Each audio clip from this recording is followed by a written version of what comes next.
So about 48 hours ago, or 48 hours ago, Trump had been indefinitely censored or locked out of his accounts on Twitter. I think Facebook permanently banned him earlier today or yesterday, and in his Instagram stuff was removed as well. All in light of what happened at the Capitol building with the riot. Now this just happened. Trump's Twitter account has been permanently suspended. I was sitting there going on TikTok. I was actually arguing with people on TikTok when all of a sudden I see CNN breaking news. Okay, you can roast me for watching CNN, but CNN breaking news. Trump's Twitter account got suspended. Twitter made a statement and said he's been suspended permanently. See, look, when I reload it, it says the term you entered did not bring up any results. Please try again later. And on the on the screen that CNN had, they actually had his account completely like blanked out, like his background and his profile photo were gone. Now I know that I actually have mixed feelings about this, because I mean, people talk about the freedom of speech or whatnot, but a lot of the people who had been like that this had been building up with, the people who were responsible for all of this, Trump he and others have literally been telling people, you're losing your country, you need to fight back, this is your time, stand up, fight back, fight back, fight back, fight back, fight back. And you don't understand how many people out there have been internalizing this for so long now.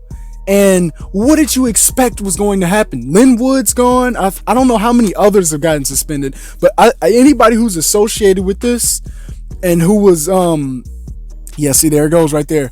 Who was like anybody giving those speeches at these rallies saying this is your 1776, Alex Jones. Well, Alex Jones, he's been yeeted off these platforms, but anybody associated with this is probably going to get suspended. I know a lot of accounts have been purged. A lot of accounts were probably pro Donald Trump accounts have been purged.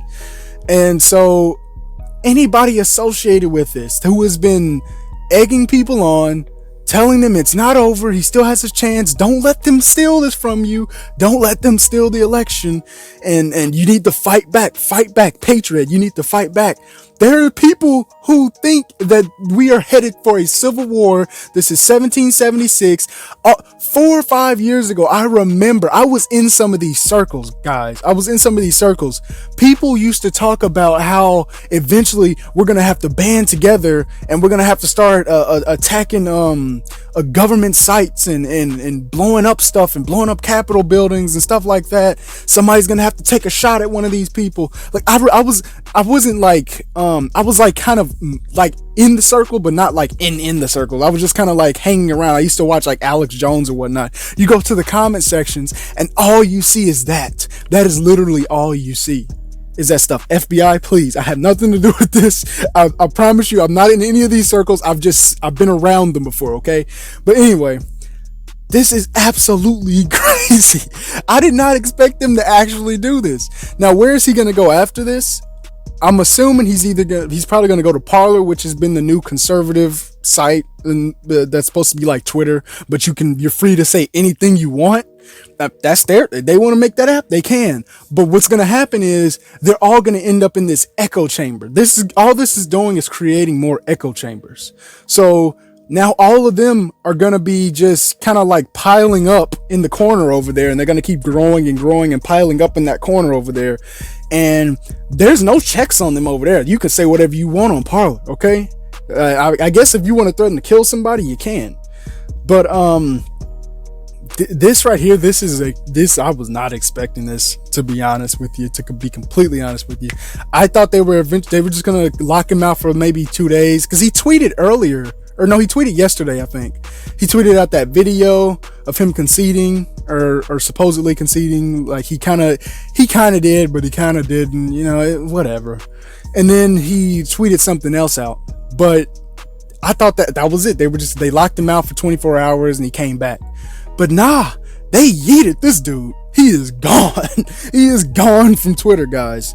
And so this is going to make a lot of people, this is just only going to grow the war between social media and the conservative movement, because they they feel censored, and this is really gonna go for anybody anti-establishment, left or right, because there's been a lot of left-wing people who have also been censored and kicked off of platforms and had their stuff demonetized on YouTube.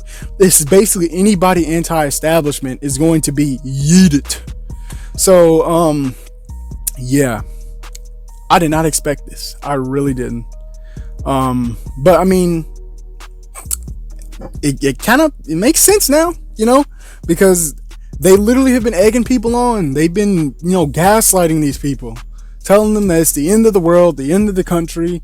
You need to fight back. I remember back in like 2016 and 15, I remember people who used to be saying we're going to end up in FEMA camps by 2018. We're going to have martial law everywhere. Hillary Clinton's going to inject us with this, with the chips and all that other sort of stuff. I just remember, like, that's what I think about when I think about all this. When I saw them running into the Capitol yesterday, that's what I was thinking about. I was really honestly thinking about all those people who used to say that stuff and what happened to them, because I'm not in those type of circles anymore. So I just wonder what happened to all those people. Do they still believe that? Or was it one of them in the Capitol building the other day? Like, I just wonder what happened to them, because I don't see, some of their accounts got terminated from YouTube. I stopped following them, so I don't know. I have no idea. But yeah, this is the end of Donald Trump's Twitter account, I'm assuming. Because it's still showing his profile stuff on my page, but on everybody else's stuff, like, it's gone. Like, his stuff is gone. But yeah, what do you guys think about this? You think he should have been yeeted? You think he should have been left on or just suspended? I thought they were going to suspend him for the remainder of the presidency, but they decided to kick him with the boot. But I mean, it is what it is at this point. Social media, eventually they're going to, I think if things grow enough, people will, there will be antitrust legislation eventually, maybe, to be able to break up big tech, because they are pretty big and they do have some unilateral power, because these platforms are like public squares. So, I mean, people have talked about nationalizing them, you know, making them a public utility. It's crazy when all of a sudden, when you start getting censored, some conservatives start getting censored, all of a sudden they become communist, what they think are communists, nationalizing things. But yeah, it's kind of a little irony. But yeah, what do you guys think about this? Be sure to like, comment, subscribe, like, comment, subscribe, like, whenever you do it, however you do it, wherever you do it, just do it. RIP Donald Trump's Twitter account. Yeah, I'm out. Peace.